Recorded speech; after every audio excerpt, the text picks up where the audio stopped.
Mesdames, Messieurs, bonjour. Bienvenue à votre première émission de Questions de vie, questions de foi. Questions de vie, questions de foi est désormais votre émission interview qui donne la parole aux prêtres, aux évêques, aux patriarches, aux laïcs pour donner sens à leur vocation, pour parler de leur vie, pour parler de leur témoignage de foi, pour parler, n'est-ce pas, des activités sociales, pour parler des questions de vie, questions de foi. Alors, pour inaugurer cette première émission, nous avons sollicité un patriarche, nous avons sollicité un féru de la foi, un père dans la foi, de sa vie pour nous parler de sa foi, pour nous parler des questions sociales, des questions culturelles, des questions politiques et des questions religieuses. Disons d'ores et déjà que son éminence est ordonné prêtre.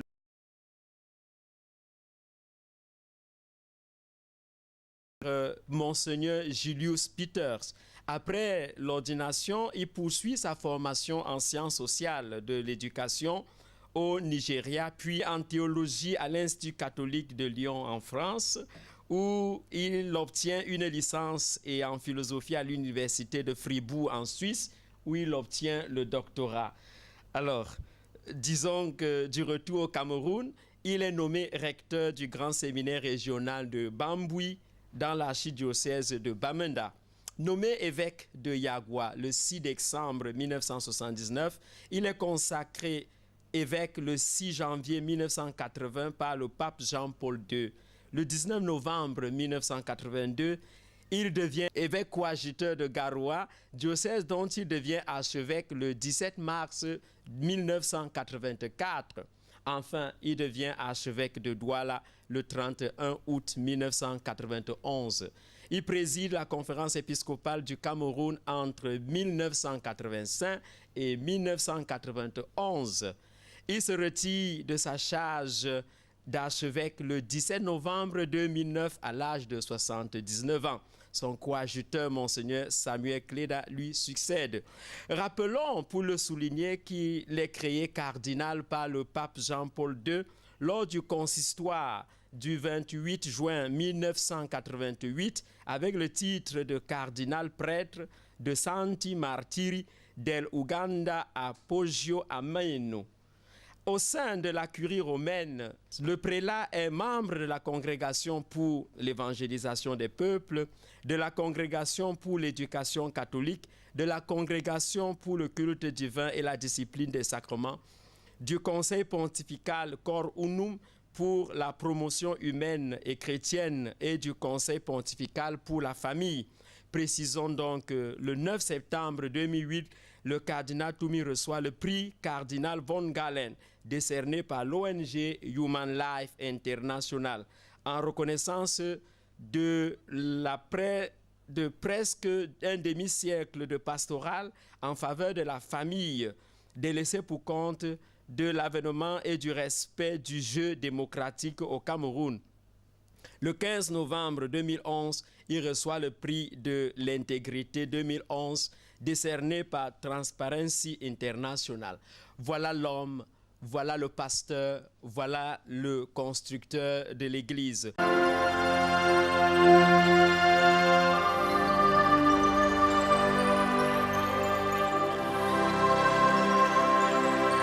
Votre Éminence, merci de nous recevoir dans ces locaux où vous passez brillamment et paisiblement votre retraite. Alors, Votre Éminence, comment vous allez? Je me porte assez bien. Et votre retraite, vous la gérez? Ça se passe assez bien. Je suis bien encadré par l'archevêque de Douala.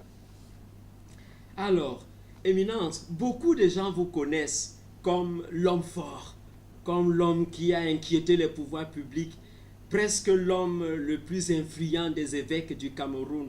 Alors, on vous connaît sur la scène internationale comme ce pasteur intrépide et courageux qui sait dire la vérité. Mais beaucoup ne savent pas qui vous êtes au fond. Est-ce que vous pouvez nous dire un peu quelles sont vos origines, effectivement? Bien sûr, je suis originaire de Kumbo. Mon village s'appelle Kikaikalake. où je suis né, premier enfant d'une famille chrétienne, premier enfant chrétien né dans ce village. Qu'est-ce qu'il peut dire encore de moi-même? J'ai fait l'école primaire, d'abord en langue, pour 3 ans, en anglais pour 8 ans. Donc, à notre époque, on faisait 11 ans de l'école primaire. Et après, donc, je suis allé au Nigeria, où mes parents se trouvaient, pour continuer mes études, terminer l'étude de l'école primaire et ensuite aller à l'école normale. Et c'est à l'école normale que j'ai eu l'impression que le Seigneur m'appelait pour devenir prêtre. Donc, après 3 ans à l'école primaire, j'ai dit au prêtre directeur de l'école qu'il aimerait devenir prêtre. Il était très heureux et il m'a envoyé, recommandé pour le diocèse de Jos au Nigeria du Nord, à Ibadan, où j'ai terminé ma formation secondaire et continué au grand séminaire à Ibadan toujours pour 1 année en philo. Mais après les tensions au Nigeria, mes parents ont quitté le Nigeria et moi, j'ai dit à l'évêque de Jos qu'ils ne pouvaient pas rester au Nigeria seul sans mes parents. Et les 2 évêques sont arrangés et je suis transféré à Boya. L'évêque de Boya a envoyé ses séminaristes à Enugu. Donc, il m'a demandé de quitter Ibadan pour Enugu, où j'ai passé 6 ans d'études philosophiques et théologiques. Et en 1966, comme vous dites, je suis ordonné prêtre. J'ai travaillé à Kumba. J'ai fait 1 année pastorale à Kumba. Et ensuite, puisqu'il avait fait la formation au collège d'école normale, je voulais devenir un enseignant. J'aime enseigner. Donc, peu après mon ordination, je suis envoyé au petit séminaire de Sopo, Bishop Rogan College. 2 ans après, mon évêque m'envoie à Lyon parce qu'il voulait étudier dans le contexte francophone pour m'initier à la langue française. Voilà, parce qu'on était en train de vivre la réunification. Et j'ai demandé à mon évêque qu'il aimerait continuer mes études universitaires dans un contexte francophone pour apprendre la langue. Donc, il m'a envoyé à Lyon. J'ai eu licence en philo, licence en théologie morale. Et puisqu'en Suisse, à Fribourg, on m'avait offert une bourse, donc j'ai transféré. Et c'est en Suisse que j'ai fait terminer l'étude philosophique jusqu'au doctorat. Revenant au pays, je suis nommé recteur fondateur du grand séminaire Saint Thomas d'Aquin à Bamenda. Après 6 ans là-bas, je suis nommé évêque de Yaguar. Donc, Éminence, vous n'avez pas connu, je ne sais pas s'il faut dire la joie de la paroisse, parce que là, vous revenez, vous êtes au grand séminaire après évêque. Non, je n'ai jamais été jugé digne d'être curé d'une paroisse. Mais quand même, j'ai travaillé et y aller en brousse, puisque le curé n'était pas avec moi. Je me comportais comme un curé, quoi. Tout à fait. Donc, votre parcours est assez atypique là, parce que...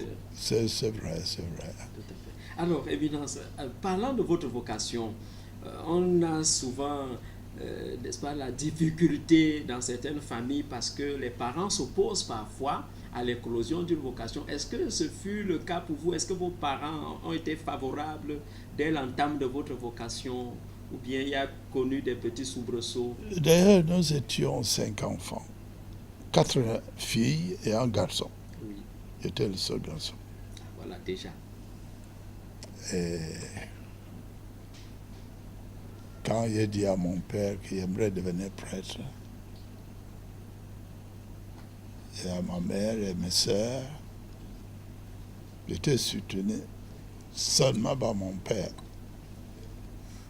Mais ma mère et mes sœurs ont gardé le silence. Le silence qui était une protestation. Tout à fait. Mais puisque mon père m'a donné le feu vert, j'ai continué. Ce qui est contraire chez les autres. Ailleurs, c'est plutôt le père qui s'oppose et la Ouais. mère qui est souvent pieuse est favorable. Et mon père m'a donné comme raison qu'il avait d'autres fils. Oui. Tous sont morts. Il ne savait pas pourquoi le Seigneur m'a laissé vivant. Donc il préférerait me voir vivant comme prêtre que mort. Vous étiez un don de Dieu pour lui, un don du ciel. Justement, toujours parlant de la vocation, on se rend compte aujourd'hui, Éminence, qu'il y a un jeu de mots là entre crise de vocation et vocation de crise. Alors, vous qui avez dirigé les âmes, qui avez conduit les prêtres, les jeunes séminaristes au sacerdoce, est-ce qu'aujourd'hui, vous pouvez penser effectivement qu'il y a une crise de vocation ou qu'il y a des vocations de crise dans notre société? Parce que, Éminence, certains pensent que beaucoup deviennent prêtres aujourd'hui par frustration, parce que la société les a déçus, parce que ça va mal, c'est le chômage, et qu'on peut se recroqueviller dans l'église. Est-ce que vous pensez à ce jeu de mots, crise de vocation, vocation de crise? Moi, je me dis toujours, c'est le Seigneur qui appelle et qui juge. Nous ne pouvons pas, il ne faut pas que nous prétendrions à juger à sa place. Il peut utiliser toutes conditions pour son bien, pour le bien de son Église. Oui. Bien, si il y avait tellement de jeunes qui allaient au séminaire à cause de la crise, ou bien crise dans le sens qu'ils ne savent pas où aller, tous nos séminaires au monde seront pleins de séminaristes. Mais ce n'est pas le cas. Ce n'est pas le cas. Donc, laissons au Seigneur de juger. Tout à fait. Tout à fait. Moi, pour mon cas, quand j'étais recteur, tout jeune qui s'est présenté comme candidat, je le prenais au sérieux. Je parlais avec lui. Bien sûr, c'est souvent les évêques qui proposent au recteur.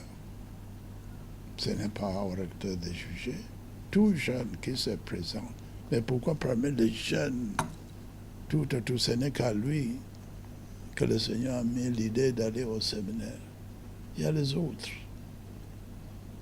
Beaucoup d'autres jeunes. Pourquoi seulement parmi tant d'autres, ce n'est que celui-là qui osait se présenter. Ce n'est pas à nous de juger. L'Église, c'est l'Église de Dieu. Et Jésus a dit, je suis avec vous jusqu'à la fin du monde. Et tant qu'il est avec nous, l'Église va continuer.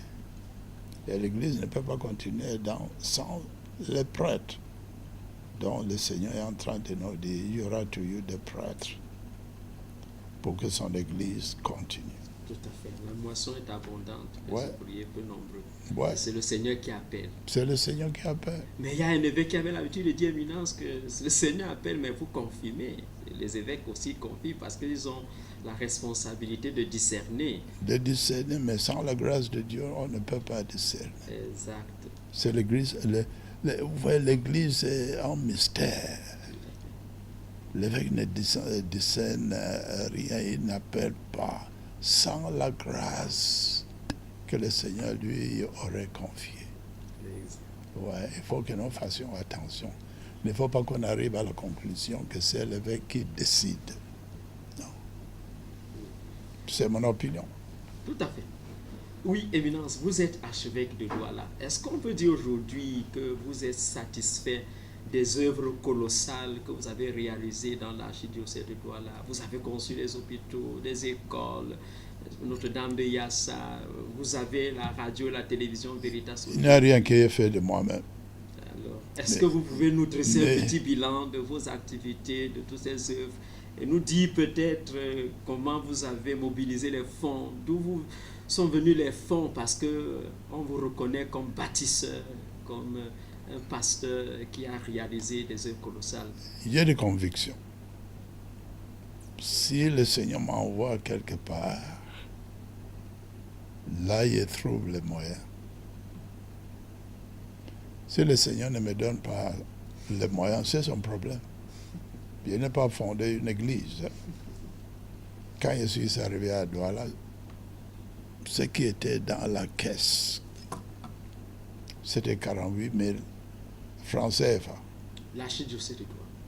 L'archidiocèse de Douala, 48. capitale dans la capitale économique. Comme on dit, et intérêt. Il n'y en avait que 48 000 CFA à gérer. Et j'ai géré plus à Yagua et à Garoua. J'arrive à Douala, capitale économique.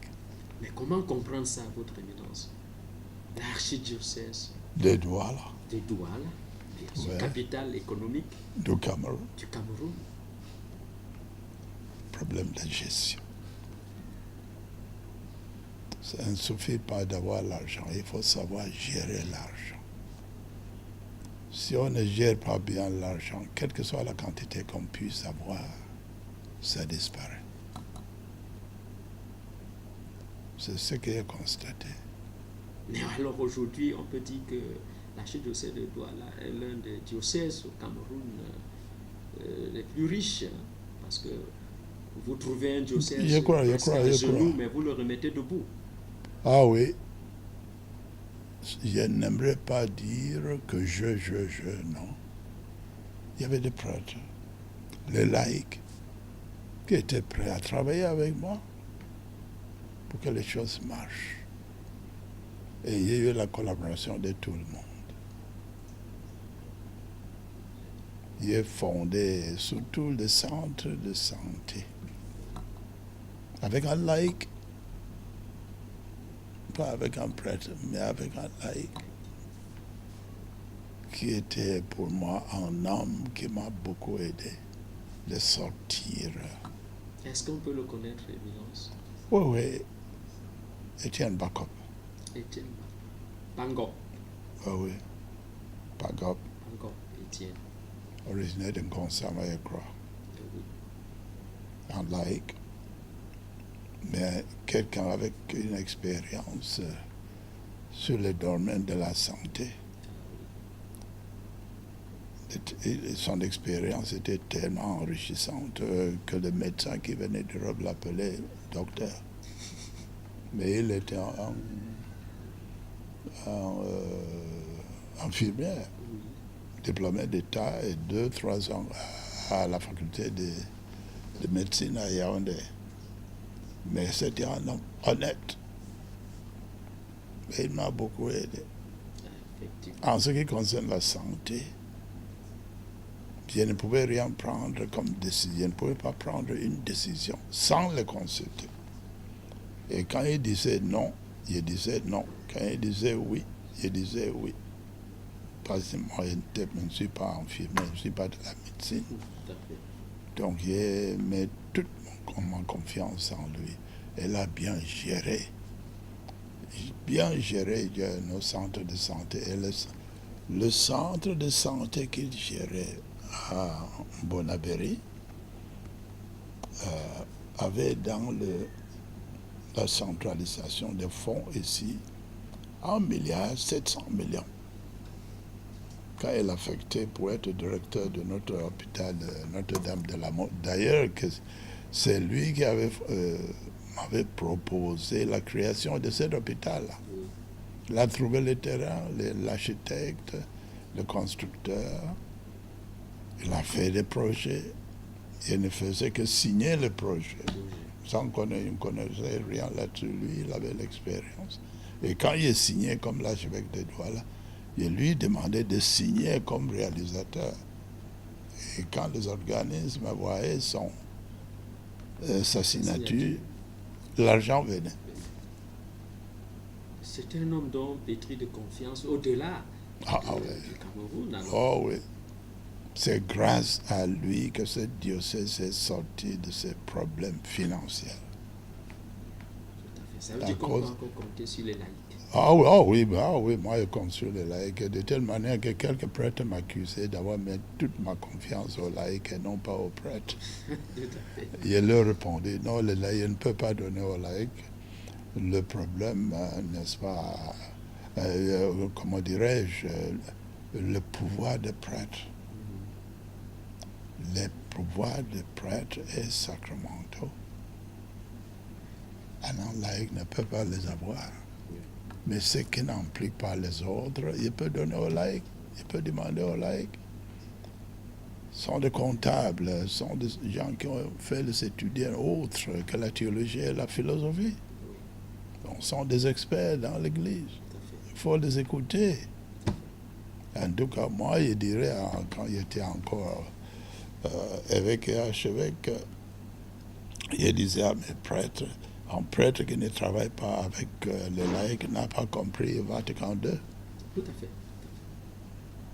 Et même dans la nouvelle évangélisation, on accorde une place importante aussi aux laïcs, parce que c'est le lieu aussi pour lui de manifester sa foi, de témoigner de Jésus-Christ dans la transparence. Et d'ailleurs, démocratiquement, ils sont majoritaires dans l'Église. Tout à fait. Mais mon les laïcs. Vous relevez là justement que la confiance doit être le socle même de la bonne gouvernance. Oh oui. Parce que si vous êtes responsable... L'évêque, quand il était l'évêque, il confiait tout aux autres. Mais il suivait ça très attentivement. Tout à fait. Par exemple, quand il était l'évêque, il exigeait que le père économe et ses comptables mais présent la situation économique du diocèse à la fin de chaque mois.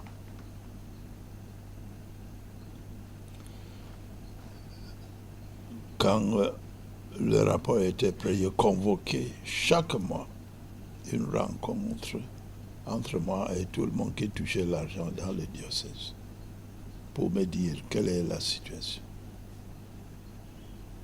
Il faut faire confiance aux gens.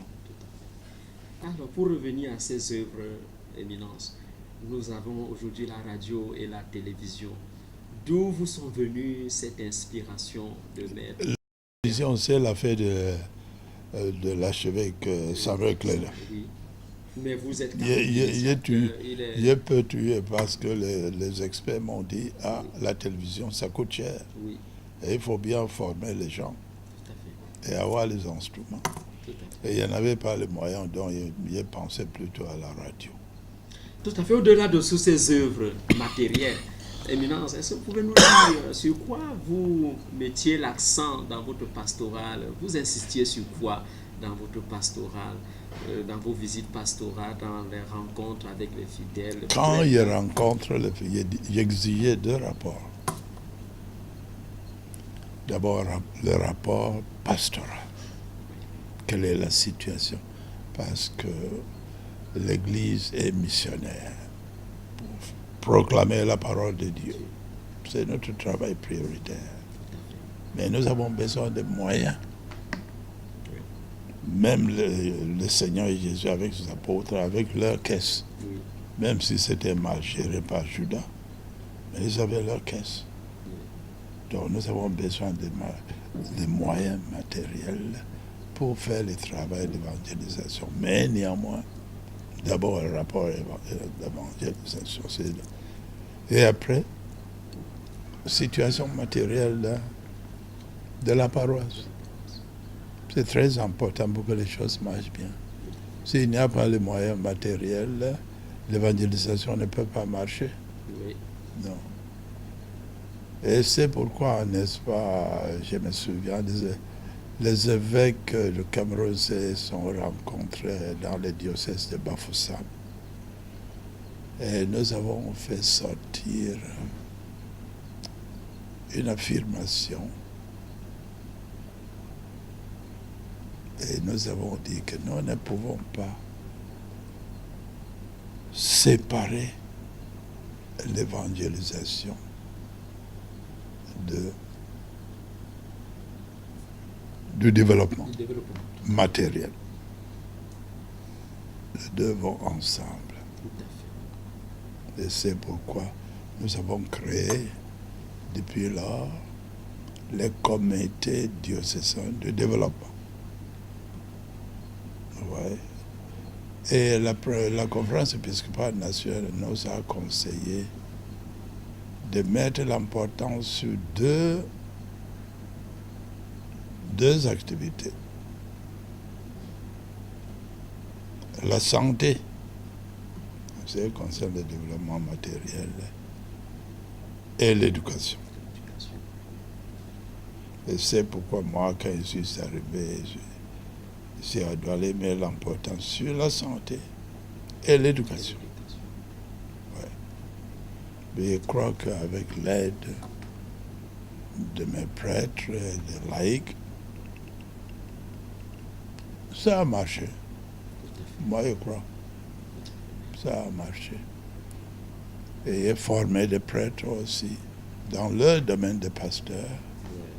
Et là où c'était possible, les laïcs aussi. Aujourd'hui, il ne faut pas bricoler. Tout à fait. Il faut avoir la connaissance scientifique. Une expérience qui n'est pas basée sur une formation intellectuelle ne va rien. Il faut toute expérience digne de ces noms soit fondée sur une connaissance scientifique. Tout à fait. Ouais, moi, je crois.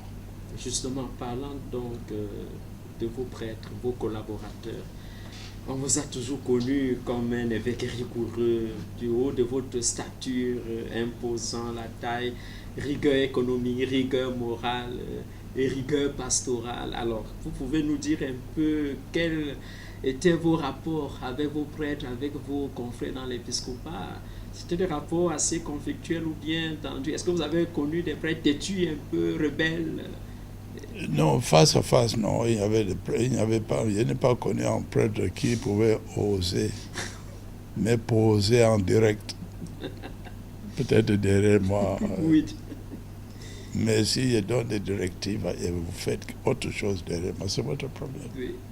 Parce que j'ai cru qu'il y avait affaire avec des gens qui ont eu pratiquement la même formation que moi. Ils sont prêtres comme moi. Mais je crois aussi à cette grâce, ce qu'on appelle la grâce d'État. En tant qu'évêque, il y a une grâce spéciale de diriger, de proposer. Mais il faut dans le dialogue qu'on propose.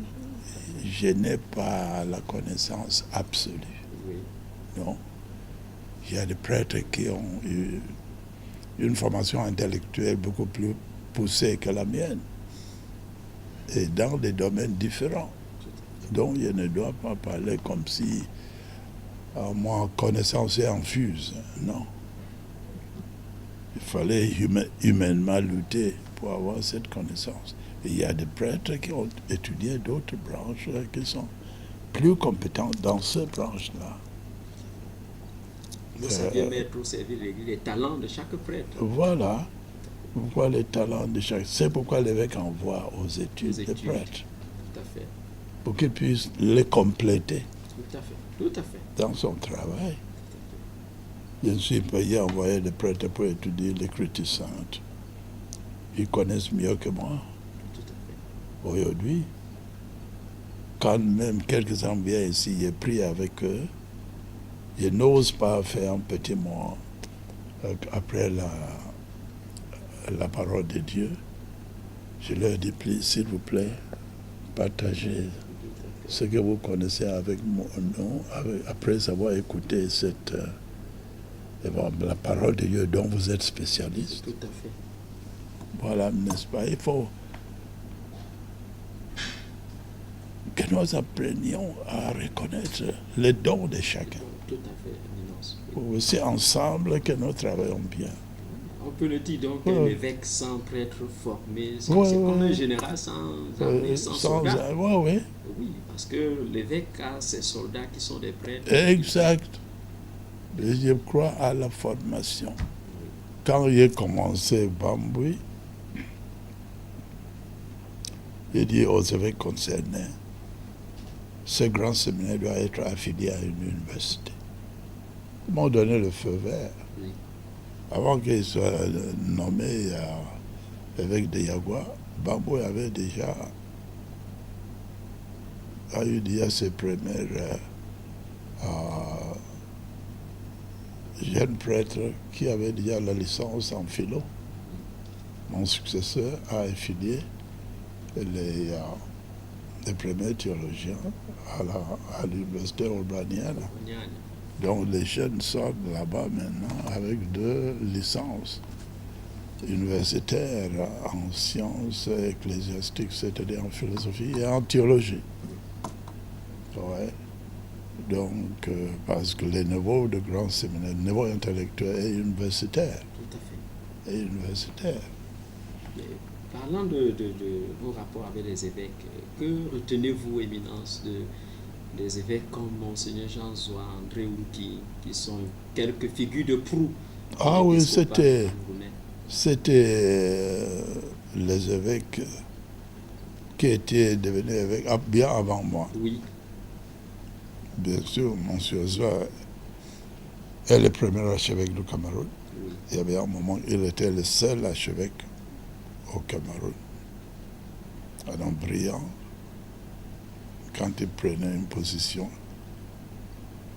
il fallait raisonner beaucoup pour opposer ce qu'il disait. Mais de temps en temps, quand même, moi, j'ai opposé quelques-uns de ses idées. Mais il fallait le courage. Tout à fait. Oui, il était prêtre bien avant nous. Oui. Mais ensemble, non, on était beaucoup plus unis. Oui. J'ai peur de le dire, nous étions beaucoup plus unis que maintenant, je crois. Justement. J'ai l'impression. Parce que quand on prenait ce n'était que le président de la conférence qui était le porte-parole, personne d'autre ne devait rien, aucun évêque ne devait plus rien dire contre, même s'il n'était pas d'accord. Non. Mais on se rend compte, justement, parlons-en, Éminence, aujourd'hui, on relève une sorte de dissension, de désaccord, de disharmonie au sein de l'épiscopat. Du moins, les médias l'ont relevé. Est-ce que cela souffrirait justement de ce manque d'unité entre les évêques ou bien de la recherche du positionnement comme non,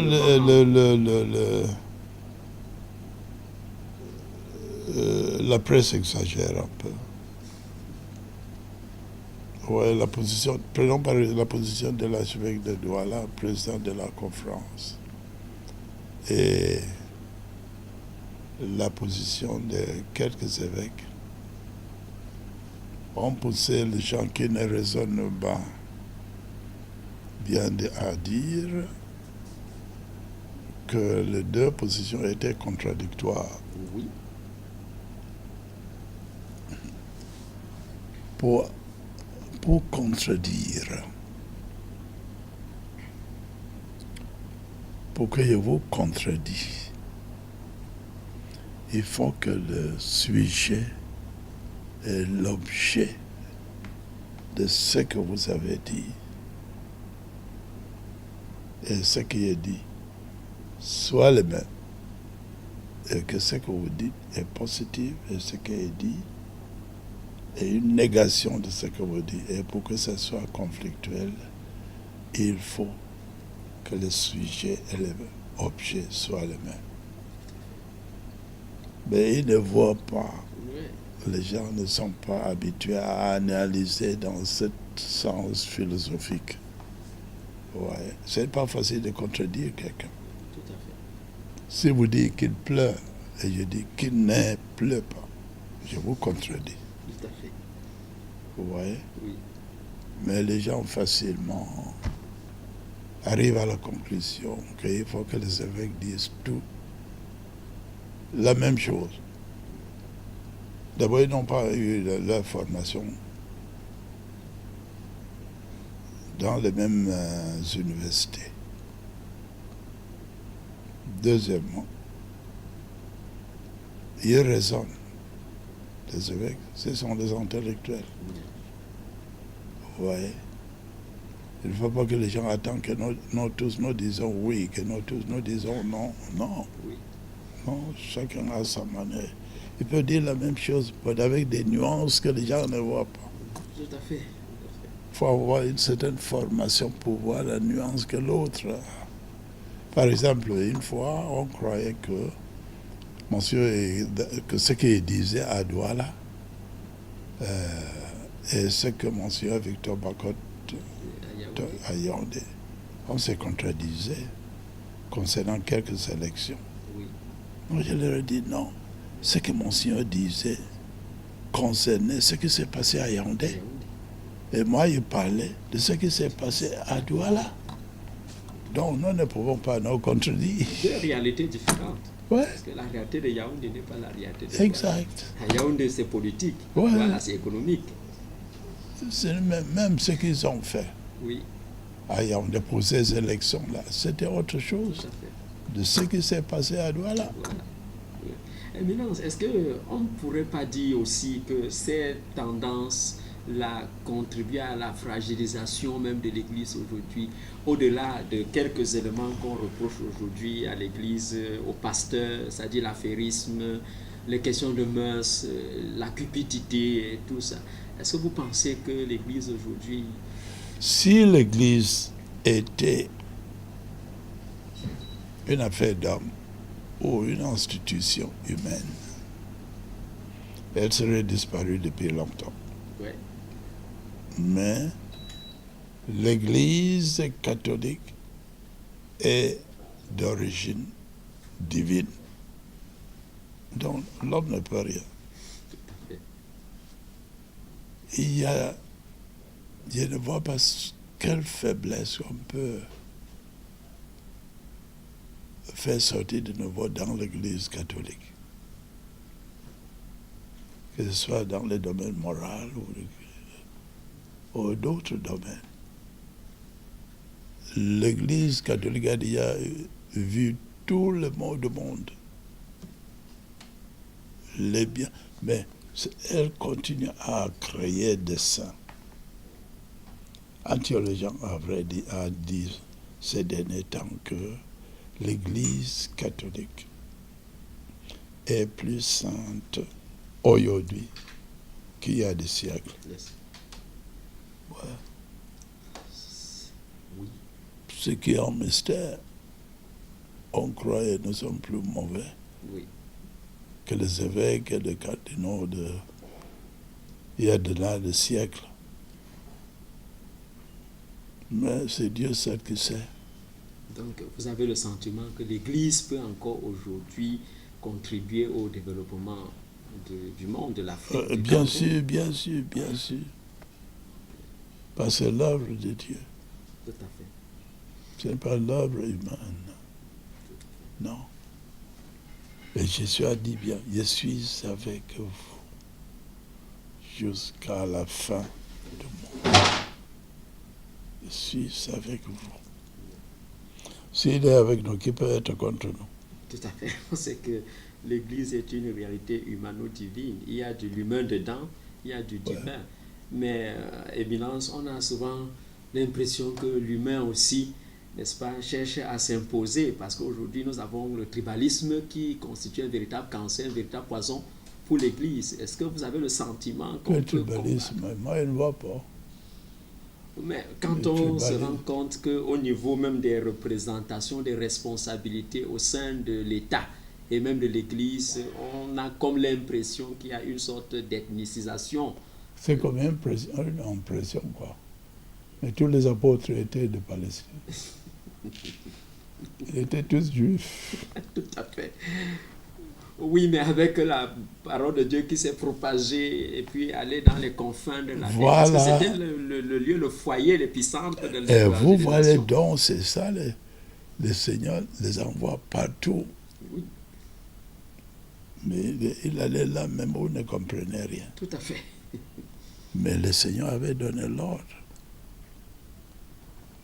Moi, le tribalisme, je m'en fiche du tribalisme. Si le Seigneur m'envoie à Yagua, il travaille avec des gens de Yagua. Il mange ce qu'il mange. Si on m'envoie à Garoua, il fait la même chose. À Douala, parce que je crois que dans toute église particulière, il y a de valeur. Jésus n'accepterait pas que l'église commence quelque part si cette église particulière ne peut pas continuer à proposer sa parole selon la culture de ces gens-là, dans ce milieu. C'est pourquoi il faut que nous fassions tout pour connaître les gens chez qui la parole de Dieu, l'Église, le Seigneur lui-même nous envoie. Oui. Moi, j'essaie d'être chez moi partout où l'Église m'a envoyé. Je n'ai jamais embauché quelqu'un. D'ailleurs, même, je ne crois pas, je n'ai jamais embauché moi-même en anglophone. Pour être plus large. Non. Des gens qui trouvent là-bas. Mais, Éminence, là, c'est vos convictions religieuses, c'est votre témoignage, mais au regard de ce qui se passe, on a comme l'impression aujourd'hui que dans l'histoire de l'Église camerounaise, il y en a qui importent parfois, n'est-ce pas, des collaborateurs, mais vous dites, vous n'avez jamais nommé un anglophone, mais on se rend compte que ailleurs, lorsque le frère est là, de la même tribu, on se rend compte maintenant que tous les électrons qui gravitent tout autour sont de la même tribu. C'est son problème. Ok, sortons de ce champ d'éminence pour parler justement de la vie politique aussi. Le pasteur aussi, quelqu'un qui a le regard sur la vie politique, j'aimerais que vous... C'est-à-dire on doit évangéliser aussi la politique et les politiciens. Exactement. Alors, quel regard portez-vous donc sur la vie politique de notre nation, de notre pays, avec tous ces regards de tension, ces crises sociales, crises dites anglophones?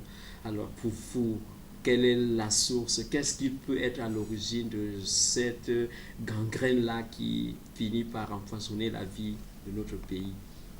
Oh, c'est... Notre pays est culturellement divisé en deux. Il y a une partie qui était beaucoup influencée par les Français et l'autre par les Anglais. Tout à fait. Et à un moment, nous avons pris conscience qu'après tout, nous étions un peuple. Il faut que nous commençons à réfléchir comment redevenir le peuple que nous étions. Mais ce qui est constaté à la réunification, il y avait 32 ans. Nous étions les jeunes. Des jeunes vigoureux. Fallait nous voir. Et à la réunification, le parti francophone était déjà pratiquement indépendant. Oui. Mais elle n'était pas libre. Oui. Et le parti anglophone n'était pas encore indépendant comme État, mais il était libre. Déjà libre. Parce que les Anglais sont partis. Mais ici, les Français ont tout implanté là.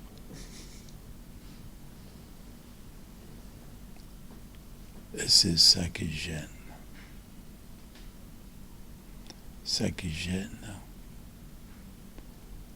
Et vous voyez, qu'est-ce qui crée les problèmes? C'est les tensions. Je peux dire même que les Français ont quelque chose à faire avec la tension qui existe entre nous, francophones et anglophones. Je suis à Rome au synode Il représentait les évêques du Cameroun.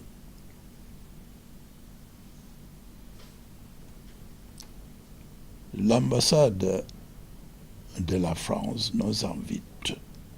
L'ambassade de la France auprès de son siège nous invite pour un repas. Pendant les causeries, un fonctionnaire de l'ambassade m'approche. Elle me demande, Monseigneur, vous êtes originaire de quel pays? Et je lui dis que je suis du Cameroun. Et elle me dit, du Cameroun? Et elle me dit ceci, nous sommes contents que vous êtes en train d'assimiler les anglophones. Vous voyez? Vous autres, vous avez voulu nous assimiler. Et quand il dit à ce Français-là que je suis anglophone, il ne savait pas que faire avec lui-même. Voilà la politique. Tout à fait. Nous sommes arrivés avec conviction que les colons étaient déjà partis et que nous allons forger notre manière de vivre. Moi, je suis séminariste au Nigeria et je demande à mon évêque, Monseigneur, pourquoi continuez-vous à nous envoyer au Nigeria quand il y a un séminaire à Yaoundé? Il me menace en disant, Christian, cette question est politique. Donc ça fait longtemps qu'on m'accuse. Oui. J'étais encore séminariste. Mais je voulais seulement apprendre le français pour être chez moi partout au Cameroun. Oui. Sans un mur linguistique. 3 ans après, mon évêque m'approche pour me dire, Christian, vous devez aller continuer en Europe vos études. J'ai demandé immédiatement à mon évêque, où en Europe? Il me dit à Rome. Il dit, mais Monseigneur. Mon évêque était comme un homme de dialogue. Il osait dire le contraire de ce qu'il pensait.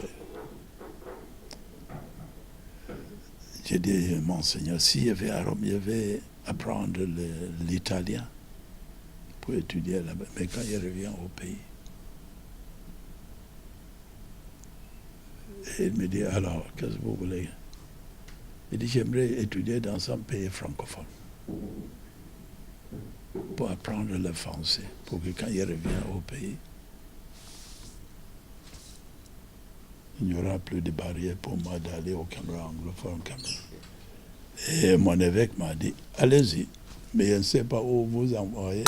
C'est Monsieur Dormant qui avait aidé mon évêque à trouver une place pour moi à Lyon. Parce que Monsieur Dormant envoyé ses prêtres à Haram. Bon, il y avait une seule ambition, d'apprendre les 2 langues pour qu'ils puissent aller partout, sans problème. Et je crois qu'il a à peu près réussi. On comprend que vous aviez été toujours un homme libre dans ses pensées, dans ce qu'il a dit. Est-ce que c'est ça qui a fait dire de vous, vous qualifier un peu de cardinal rebelle ou de flirter avec l'opposition? Non, tout chrétien est rebelle. Rebelle contre tout ce qui est mal. Tout à fait. Oui, mais sur le plan politique, on a semblé dire Sur le plan politique, je n'ai pas parlé. Je suis indépendant. Oui. Sur le plan politique, j'aime la politique de mon pays. Mais je n'ai jamais milité dans un parti politique. Je ne le ferai jamais. Mais j'ai mes convictions. Tout à fait. C'est quand on vous a vu justement combattre pour vos convictions, défendre vos convictions, il y a certaines, disons, entre guillemets, mauvaises langues qui ont dit que vous étiez un peu l'ennemi de Paul Biya. Est-ce que vous pouvez nous dire des choses? Est-ce que c'est vrai? Est-ce que Parce que les médias ont parfois relevé... Même cette fois-ci, Paul m'a envoyé un don pour Noël. Bravo. Pourquoi un chrétien doit avoir un ennemi? Votre père, vos positions, votre rigueur, votre non, il y a souci mes de positions. pasteur. Non, il y a mes positions politiques. Et là, c'est positions de politiciens. Il lutte pour son parti. Moi, je crois que je suis plus objectif que lui.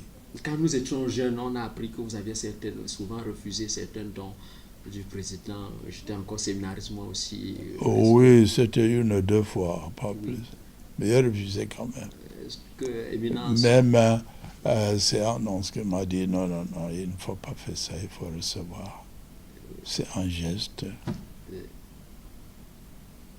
chrétien. Qu'est-ce que vous pouvez dire aujourd'hui? Qu'est-ce qui, au fond, sans percer le mystère, que le pasteur refuse le don? Est-ce que c'était un don grec ou bien... Je crois que c'était spontané. J'ai dit aux gens qui m'avaient amené, vous m'avez insulté à la CRTV, vous venez me faire les dons, et non, je ne sais pas. Allez corriger ce que vous avez. Oui, Éminence. C'est pourquoi il a refusé en ce moment-là, mais il a m'ont convaincu qu'il ne fallait pas. Parce qu'il y a quand même... Et quand il a fait ses dons, c'est souvent pour aider les pauvres. Tout à fait. Personnellement, il n'a pas besoin de l'argent. Non. Un prêtre n'est pas un pauvre. Oui. Oui. Justement, l'actualité, n'est-ce pas, la plus récente qui concerne l'Église, c'est la mort suspecte et mystérieuse de Monseigneur Jean-Marie. Ah oui, ça nous a beaucoup touchés. Tout à fait. Quel peut être votre avis? Quel est votre sentiment par rapport à cette non, je crois que notre confrère jeune, Monsieur Bala, est mort, c'est ma conviction personnelle, martyr. Je crois que ce jeune homme, jeune évêque, luttait contre un mal moral et qu'il avait des gens contre lui. N'oublions pas qu'on venait d'assassiner aussi un de ses prêtres, tout à fait, le recteur du grand séminaire. Et donc, des raisons pourquoi ils ont fait ça. Mais ce qui nous embête beaucoup plus, c'est que pourquoi ces assassinats viennent surtout du centre, où l'Église catholique est supposée être bien implantée. Quel est le problème? Et comme vous le savez bien, la conférence épiscopale continue à chercher. Oui, Éminence, vous percez presque l'abcès, vous touchez du doigt la réalité. Est-ce qu'on peut dire donc, étant donné ce constat, que ces assassinats se passent pour la plupart du temps dans la région du centre, de penser qu'il y aurait un mariage incestueux entre l'Église du centre et l'État ou le politique? Voilà ce que je crois. Je crois, c'est mon opinion privée, que sûrement,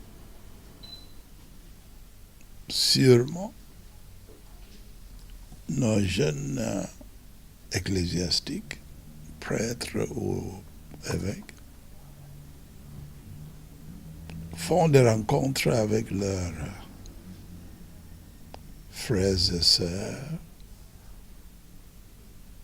pour autre chose.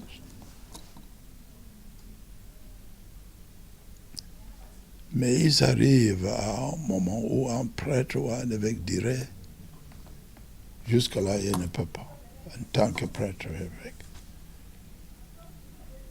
Mais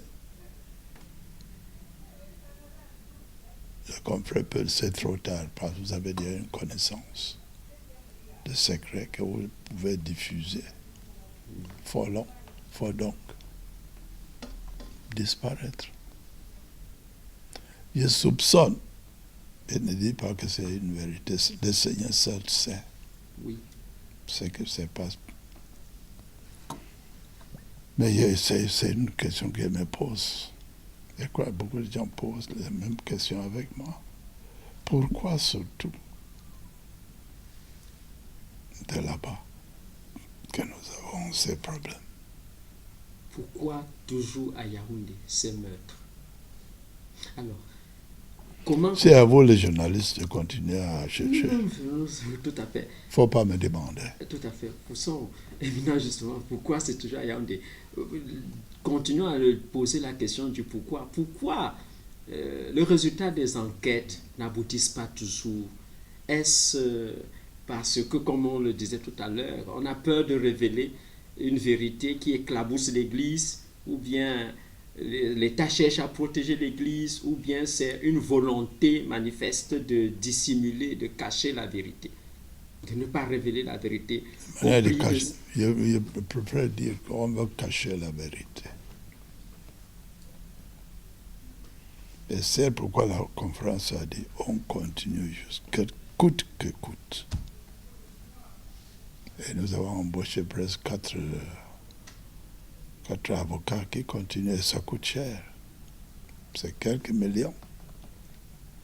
Et vous pensez avec la justice camerounaise qui est, disons-le, un peu alambiquée, qui n'inspire plus confiance que la vérité sera faite, étant donné déjà que derrière l'entame de la chose... C'est pourquoi nous suivons notre schéma à nous.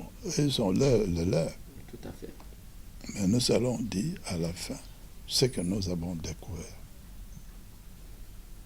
Espérons que nous sommes sur la bonne voie, que l'Église, pour une première fois peut-être, sortira tête haute de cette affaire, Éminence. Alors, vous voilà à la retraite, Éminence, plus de 51 ans de sacerdoce, plus de 37 ans d'épiscopat et 29 ans de cardinalat. Est-ce qu'on peut dire aujourd'hui que le cardinal Christian Toumi est comblé? Évêque, prêtre, évêque, cardinal, archevêque, est-ce qu'on peut dire qu'il est comblé? Vous devez poser cette question au Seigneur. Pourquoi il m'a fait prêtre, évêque, cardinal? Et quand je suis entré au séminaire tard, vous voyez, quand on conduit une voiture et qu'on est en retard, on accélère. Oui. C'est le Seigneur qui accélère. J'étais ordonné prêtre à 36 ans. Beaucoup sont ordonnés prêtres à 25 ans. Oui. Mais beaucoup ne sont pas à attendre ces rangs ecclésiastiques que le Seigneur, que l'Église de Dieu m'a jugé digne de les assumer. Oui. Mais tout ce que l'Église me propose de faire, je le fais comme une vocation. Je ne vois pas que parmi les sommets,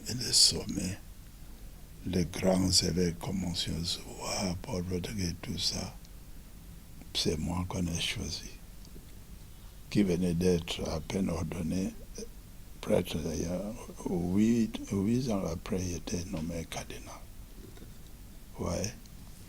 Est-ce qu'on peut dire, Éminence, aujourd'hui, si vous avez été demandé de redevenir prêtre, est-ce que vous le deviendrez, est-ce que vous accepteriez de devenir prêtre?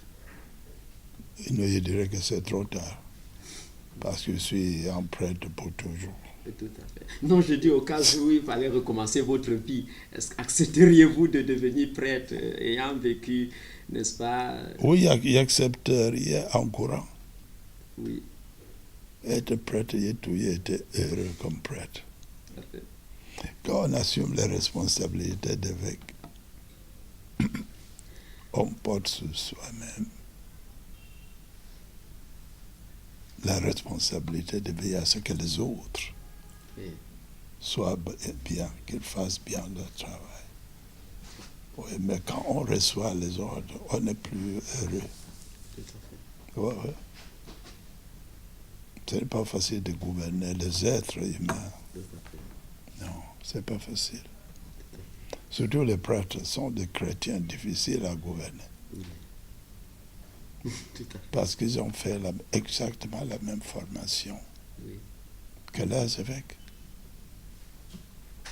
Et si on vous a choisi évêque, ce n'est pas parce que vous étiez plus saint que les autres. Dieu se sait.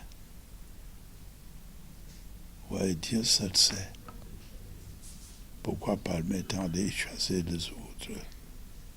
C'est lui qui a regardé un film où il choisissait les 12. Il regardait quelqu'un, et bien, viens, suis-moi. Il saute l'autre, il dit, venez, suis-moi. Tout à fait. Quelle église? C'est pourquoi l'évêque n'est pas là pour dominer. L'évêque est là pour coordonner, travailler avec les autres, qui peut, en ce qui concerne la sainteté de vie, être mieux devant Dieu que nous. Ce n'est pas ainsi qu'on est plus saint que les autres qui n'étaient pas choisis. Mais Judas a été choisi. Vous voyez comment il a terminé. Mais Jésus savait bien qui était Judas. Pourquoi il l'a choisi? Mystère. Ouais. Et je suis allé d'ailleurs au séminaire à imitation d'un camarade de classe à l'école primaire qui était très têtu. Il m'écrit du petit séminaire où il était, qu'il est au séminaire pour devenir prêtre. Il dit quoi? Il s'appelait Étienne. Si Étienne veut devenir prêtre, moi aussi je peux. C'est comme ça qu'il a commencé à réfléchir sur la vocation sacerdotale, mais avec la différence que moi, j'ai prié et jeûné. J'étais à l'école normale. J'ai prié et j'ai jeûné pour demander à Dieu de me choisir prêtre comme il est en train de choisir Étienne. Je l'ai rejoint au séminaire. Un mois après, il est renvoyé. Et on était tellement des amis que les autres croyaient qu'il allait partir. J'ai dit non. Il m'a influencé. Mais je ne suis pas venu ici pour les suivre. Je suis venu ici par conviction. Par conviction. Et il n'est pas devenu prêtre, je suis devenu prêtre. C'est moi qui avais, comme évêque, présidé son enterrement. Ouais, c'était mon camarade à l'école primaire. C'est Dieu ça qui sert. Tout à fait. Vous avez répondu à l'appel du Seigneur par conviction et vous avez atteint presque le summum, les cimes de responsabilité dans l'Église. Est-ce que... Non, je ne suis pas pape. Oh, mais justement, c'est une charge. Alors, est-ce que pour vous, est-ce qu'il est facile donc, évidemment, de quitter le pouvoir? Est-ce que c'est facile? Dans l'Église, c'est très facile. On quitte le pouvoir en courant. C'est ce qu'il dit aux gens. Il y a dans le civil, quand on arrive, on a l'impression qu'il y a des gens qui ont peur d'aller à la retraite. Oui. Mais moi, j'y allais en courant. Il n'y a pas d'avantage matériel. Tout à fait. Donc, vous êtes de ceux qui pensent qu'il est temps de laisser aussi le pouvoir politique à la jeune génération montante, Ah, bien sûr, bien sûr. pleine de génie et de vitalité. Exact, et je suis parmi ceux-là. Parce que c'est pourquoi les politiciens, les journalistes m'ont posé la question une fois, me demandant, si vous étiez Paul Biya, qu'est-ce que vous allez faire en 2018? Il dit non, si j'étais Paul Biya, je ne me présenterais plus à cet âge-là, non. Non, il ne me présenterait plus. Il a dit ça plusieurs fois. Ouais. À un certain âge, on ne peut plus. Il fallait me voir. Oui. Quand il y avait une quarantaine, cinquantaine d'âge, j'ai quitté Garoua et en 8 heures, j'étais à Kumbo. Moi-même, au volant. Ouais, je descendais de là-bas, j'ai remonté sans problème. Mais maintenant, oh, c'est lourd. Tout à fait, bien sûr. Vous avez déjà presque 87 et puis on dit, mais vieillissant, vous fructifiez encore. Il nous semble. On fructifie, mais on ne peut pas fructifier comme si on avait 50 ans. Et tout à fait. Et tout à fait. On fructifie encore. On apprend les choses encore. On raisonne, on n'est plus. Il y a un prêtre qui m'a dit, je suis allé en visite pastorale à Douala. Et un prêtre a fait la remarque sur moi, c'est monsieur le cardinal. Vous êtes maintenant plus Rayonnant. Plus rayonnant. Non, absolument plus tempéré. Tout à fait. Ah oui, tout à fait. Ouais. Parce que quand je suis arrivé à Douala, il y avait 61 ans. Il sautait partout. Hein. Mais maintenant, quand il parle, il doit peser mes mots. Même quand il prêche. Mais il pouvait taper la table sans avoir peur qu'il pouvait casser les mains. Non. Donc avec l'âge, bien sûr, on raisonne beaucoup plus. On tient compte des choses qu'on ne voyait pas comme jeune homme. Non. L'âge m'a beaucoup appris les choses. Ouais. Quand il enseignait au collège, il pouvait chicoter toute la classe. Quand il donnait le devoir à faire, et quand il entrait dans la salle de classe, personne ne sortait, personne n'entrait pas. Entrait, oui, oui. Non. Il faut que les jeunes soient là. Quand ils entrent, que personne ne sort. C'est-à-dire qu'il faut vous préparer avant de venir dans la classe. Il ne faut pas dire qu'il va pisser. Non, il n'accepte pas ça. Oh ouais, il n'accepte pas.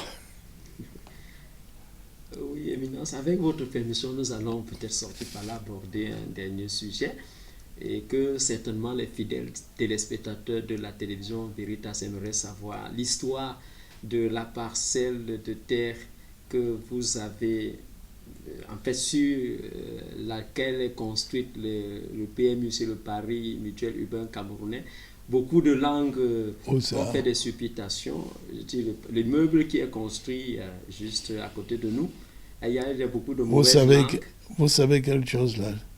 Beaucoup viennent maintenant me féliciter. Alors, on aimerait bien savoir, parce qu'on vous a taxé de tout, d'avoir pactisé avec le diable, parce que c'est le démon, et puis voilà, ça a suscité beaucoup de controverses. Tout le monde voit la vérité maintenant. Voilà. On disait même que le Ghana Tumeri a vendu tous les terrains de la cathédrale et qu'il passe la nuit dans la voiture. Et s'il passe la nuit dans la voiture, en tant que célibataire professionnel, où est le problème? Si l'église marche bien, si le diocèse marche bien, qu'il passe la nuit dans la voiture, ça va. Il passe seul. Mais c'était... vous voyez, nous devons aussi, prêtres et évêques, savoir que dans une paroisse, l'Église conseille aux prêtres de faire tout pour l'autosuffisance matérielle de leur paroisse. Ils peuvent investir pour les biens de la paroisse, mais non pour leurs biens personnels. La même chose avec l'évêque. Donc, j'ai vu là un investissement pour les biens matériels de l'archidiocèse de Douala. Il n'y avait rien à gagner dedans. C'est aujourd'hui que les gens commencent à apprendre quelle est la situation aujourd'hui. Bien, sans avoir investi quoi que ce soit.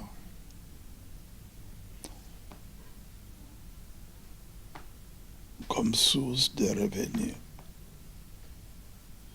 c'est une source de revenus pour l'archidiocèse de Douala. À la fin de l'année, ces gens versent à l'âge de 50 millions. Le Kanatu ne sait pas où ça va.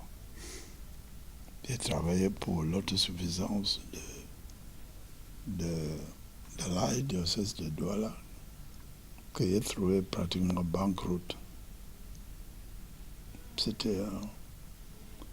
les gens m'ont obligé d'aller chercher. Ils disaient c'était pas bien, c'est interdit par l'Église. J'ai cherché tout. Il n'y a rien contre l'Église que j'ai fait dedans. Il n'y a rien contre l'enseignement moral de l'Église. Contre la parole, non. J'ai fait une petite recherche. J'ai dit bien, et on peut continuer à bavarder. Oui, mais non. S'il vous avait demandé de donner un peu votre avis sur la manière dont le diocèse que vous avez laissé est géré, quelle serait au jour d'aujourd'hui votre impression, un rapport s'il fallait le faire? Je ne sais pas comment c'est géré, parce que je ne suis pas impliqué. Mais un observateur averti, je n'observe rien. Je ne regarde même pas. Parce que je suis convaincu. Les gens viennent me raconter l'histoire qu'ils ne veulent pas. J'ai fait savoir aux fidèles, ou bien aux gens qui viennent me dire, voilà, vous faisiez ceci, voilà. J'ai dit, vous voyez, le but est le même. L'évangélisation. La manière de faire ce travail diffère d'une personne à une autre. Mais mon successeur a sa manière. Je ne dis pas que s'il était à sa place aujourd'hui, il ferait comme lui, non. Et lui aussi, il n'est pas obligé de faire comme moi, il l'avait fait. Je suis sûr qu'il est convaincu que sa manière de faire est bien. Personne ne veut faire le mal expressément. Non. Mais on peut découvrir à la fin que, tiens, je croyais que c'était bien, mais je constate, et on se corrige. Il faut qu'on ait l'honnêteté de se corriger. Tout à fait. Ouais. Donc, je ne peux pas comparer la manière de gérer le diocèse par mon successeur avec ma manière. Parce que je n'ai pas fait cette étude-là, je n'ai pas étudié. Est-ce que lui-même a fait l'étude? Je n'en sais rien. Je suis convaincu que quand on quitte le pouvoir, il faut quitter. Tout à fait. Si on veut être heureux, Oui. par le succès fait, tout ce que votre successeur fait ne serait pas toujours la même avec ce qu'on faisait. Mais pourquoi? Je connais les évêques, ils sont mal à la retraite parce qu'ils ne sont pas d'accord avec leurs successeurs. Et même Yaya disent qu'il y a conflit entre l'archevêque actuel de Douala, Samuel et le Kanatu. Je dis, oh, je ne suis pas au courant. Mais on vous reconnaît, Éminence, quand même quelques similitudes, hein, la rigueur, les prises de position Ouais, bien votre sûr. successeur. Il était mon séminariste. Voilà. Il connaît mon regard. Je ne dis pas qu'il fait tout comme moi. Il y a des points où il exagère, il y a des points où il fait comme moi. Tout à fait. Parce que les gens disent pour moi, oh, bon, si je vous nomme quelque part, je vous laisse utiliser votre initiative. Question de confiance. Mais je dois contrôler. Contrôler, tout à fait. Ouais. Oui. Mais lui, il aime entrer dans les détails. Tout à fait. Je suis fatigué. Il aime les détails. Je n'aime pas les détails. Quand on commence, Quand on commence, il faut se laisser tromper, n'est-ce pas, par les gens. Tout à fait. Si on doit chercher où est allé 100 francs, on ne serait malheureux, quoi. Tout à fait, voilà ce qui est bien dit. Mais Respecter les lui, détails. il a l'énergie pour les détails. pour les détails. Moi, il n'y en avait pas. Oui, monsieur Eminence, alors, quel conseil auriez-vous à donner à la jeunesse, à la postérité comme héritage? Prendre la décision ferme de faire ce qu'on a à faire bien. Oui. Avoir les convictions personnelles. Ne peut pas faire ceci parce que l'autre fait. Il faut faire ce que l'autre fait parce qu'on constate que c'est bien. Moi aussi, je veux le faire comme lui. Il ne faut pas mimiquer. Il faut imiter ce qui est bien à faire. La jeunesse a beaucoup d'opportunités que nous n'avions pas dans notre jeunesse. Il faut apprendre. Tu es prêt à apprendre. À apprendre. Est-ce qu'avec les nouveautés qui nous submergent aujourd'hui, avec toutes ces déviances et dérapages, débordements, on peut continuer à faire confiance à la jeunesse? Vous avez suivi dans les médias. Oh oui. Si on ne fait pas confiance à la jeunesse, on va où? Quel est l'avenir d'un peuple? Il y a quand même du bon grain là-dedans et délivré. Et il y en aura toujours. Toujours. Même parmi les adultes, c'est la même chose. Tout à fait. Donc, quelqu'un disait hier à la télé que nous célébrons la naissance de Jésus adulte. Ça donne à réfléchir. Tout à fait. Parce que nous célébrons avec l'Eucharistie, qui est la célébration de sa mort et de sa résurrection. Ouais. La jeunesse, aujourd'hui, c'est le vieux de demain. Tout à fait. Il n'y a personne qui est né vieux. Tout à fait. Alors, vous êtes en retraite, Éminence. Vous pouvez nous dire comment se passe votre retraite? Qu'est-ce qui meuble votre journée, vos activités? Bien sûr, comme tout prêtre, à la vie de prière. Je me lève assez tôt. L'office de lecture, prière du matin, la messe, je m'arrête là. Et je mange petit déjeuner. Et je continue à lire. Vous m'avez empêché de lire les journaux d'aujourd'hui. Je lis les journaux d'aujourd'hui. Et s'il y a les gens, parce qu'il y a des gens qui continuent à venir me voir. Bien sûr, il y a des problèmes quelquefois qui me présentent. Je leur dis non, allez voir l'archevêque. Je ne peux plus prendre cette décision avec vous. Comme quand il fait la visite pastorale, il n'y a plus de rencontres avec le conseil paroissial. Parce que, il a dit, le vicaire, une rencontre avec le conseil paroissial de la part pour leur donner des directives. Mais il ne peut plus. Il n'aimerait pas que demain quelqu'un dit à l'archevêque, mais l'archevêque, ce que vous dites, la contredit ce que le cardinal Toumé avait dit. Et parce qu'il y a une vieux expérience cardinal, ils seront tendance à me suivre au lieu de suivre leur archevêque. Tout à fait. Dans son bateau, il y a seulement un capitaine. Tout peuple ne peut pas donner la même directive. Dans une voiture, il y a une seule personne. Donc, je ne donne plus les directives. Mais il enseigne la doctrine qui est la même hier et aujourd'hui. Et il rentre chez moi. Il ne passe même pas la nuit. Parce qu'il s'il passe la nuit, il peut continuer à me poser des questions. Piège. quand l'archevêque serait dit, mais l'autre jour, on a demandé à la cardinal Toumé. Voilà ce qu'il a dit. Oui.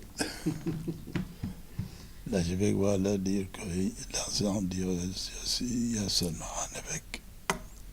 Il n'y en a pas deux. Tout à fait. Oui, Éminence, le psalmiste parlant de la longévité, il nous dit 80 pour les plus vigoureux. Vous êtes au-delà de 80, 87 ans par là. Alors, est-ce que vous pouvez nous livrer le secret de votre longévité? Qu'est-ce qui vous fait tenir le coup? Qu'est-ce qui vous rayonne, vous fait rayonner davantage? Ma mère est morte en 118. 118. Soyez hérité, je suis en train d'hériter. Je ne vais pas vivre aussi longtemps qu'elle, mais... Non, mais vous n'êtes pas Dieu, Éminence. Non, elle est Vous une pouvez femme. vivre plus. Elle est une femme parce qu'il semblait que les femmes vivent plus longtemps que les hommes. Alors, c'est quoi votre secret? Oui, au-delà de la grâce de Dieu, que c'est un don. Est-ce que vous avez un secret? C'est un don de Dieu. Le secret, il faut savoir gérer sa vie. Depuis ma jeunesse jusqu'aujourd'hui, je n'ai vidé que 3 bouteilles de bière. Pourtant, la jeune génération, on la qualifie d'entonnoir, Éminence. D'abord, ils ont les moyens et ils gaspillent leurs moyens.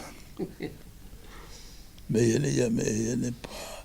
Quand j'étais jeune, je trouvais la bière amère. Mais j'aimais beaucoup les sucreries, le gâteau et toutes ces choses-là. Et quand je suis entré au séminaire, toujours un jeune homme, nous avons fondé une association de jeunes qui ne devaient pas goûter même une goutte d'alcool. Et c'est comme ça qu'il y a eu les mauvaises habitudes de ne pas boire l'alcool. Il faut manger bien, mais pas trop. Oui. Tout en mesure.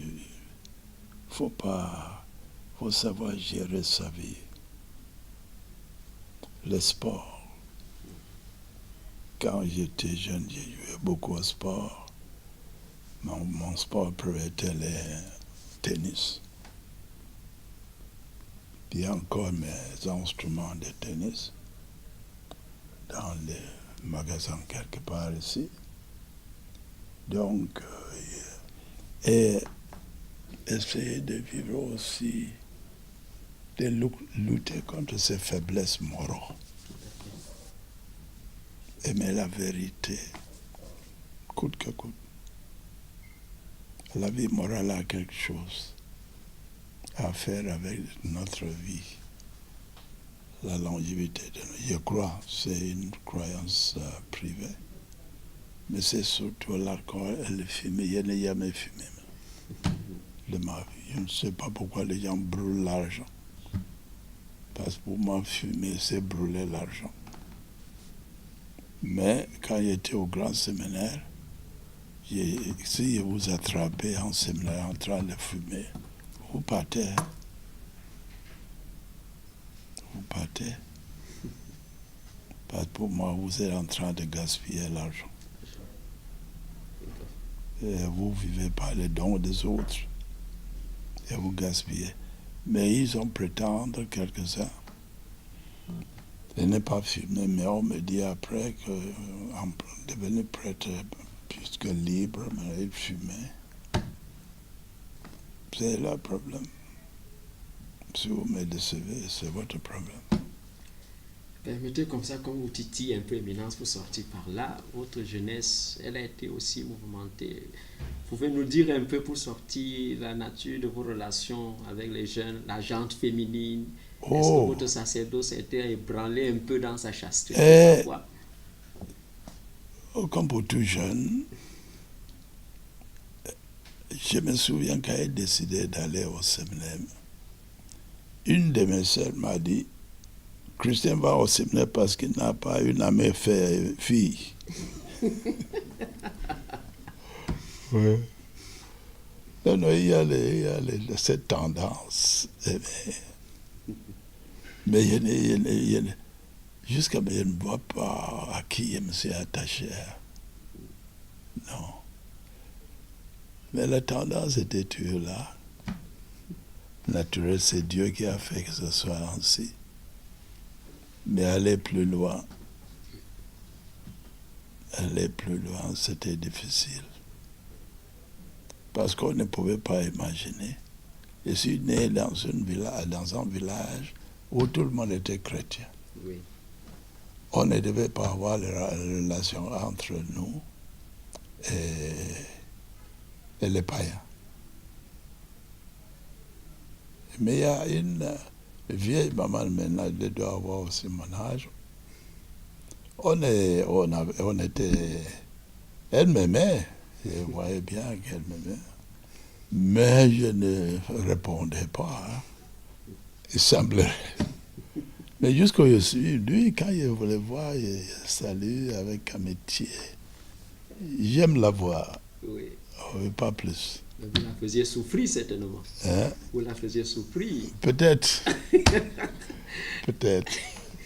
Peut-être. Mais c'est naturel, mais vivre dans les relations qui ne sont pas permises, c'est autre chose. Oui. Ouais. Ce n'est que le Seigneur qui nous garde ça personnel. Mais vivre dans... je me souviens, il y avait... Nous étions 4 filles et 4 enfants au village, Oui. qui grandissaient, 2 filles et 2 garçons. Oui. On était souvent ensemble. De telle manière que nous sommes allés pour l'examen de la première communion ensemble. Et les 4 ont échoué. Les 2 garçons, moi, et les 2 filles, on nous a chicotés. Les prêtres. Les prêtres ne pouvaient pas comprendre comment les catéchumènes, dans les païens, les catéchumènes, pouvaient réussir et que les enfants des familles chrétiennes, ils nous ont bien chicotés. Hein. Mais on s'aimait. Hein. Oui. Tellement les gens pouvaient croire qu'on pouvait devenir mari et femme. Et non. Donc moi, j'étais souvent seul. Et donc mes sœurs, une de mes sœurs a fait ses remarques que je vais au séminaire parce que je n'avais pas une amie. Hein. Une amie quoi? Donc je ne connais pas une fille avec qui je me suis attaché. Aucune. Mais c'est le Seigneur qui fait ainsi. Peut-être il m'a préparé pour le ministère. C'est à sa manière. Bien. En vous accordant la grâce de la maîtrise de soi. Oui. Éminent, je voudrais vous dire merci. Mesdames, Pas messieurs, merci d'avoir suivi cette première émission de Questions de vie, Questions de foi. Nous étions avec son éminence Christian Cardinal Toumi, patriarche et féru de la foi de ce diocèse, archidiocèse de Douala. Merci encore à vous qui avez choisi la chaîne, n'est-ce pas, Télévision Veritas, qui est la voix du chrétien dans le monde. Merci, portez-vous bien, comportez-vous bien et à la prochaine.